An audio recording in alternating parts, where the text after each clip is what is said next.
If we want you to take away one number for external finance, take away the 1 trillion. A hefty price tag and a tight timeline.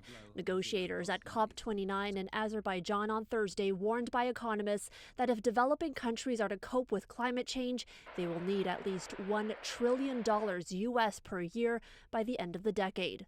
That amount needed to move to greener energy and protect against extreme weather. But in all this talk of numbers, among the many acronyms, let's not lose sight of what's really at stake.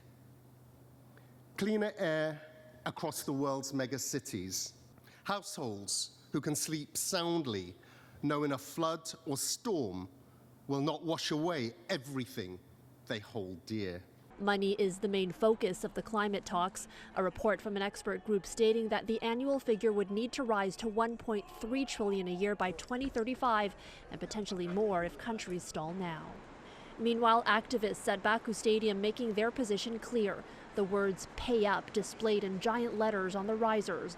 Those here say developed nations are historically responsible for higher carbon emissions, while some developing nations are suffering the consequences of climate change. If we reduce the fossil fuel subsidies, if we tax the richest, we could be already generating sources to pay for climate change. So it's not a lack of money, it's a lack of a political will to allocate that money where it is needed. The success of this year's UN summit hinges on whether countries can agree on a new finance target for richer countries, development lenders, and the private sector. As of Thursday afternoon, little early progress in talks had been made. For City News, I'm Erica Natividad.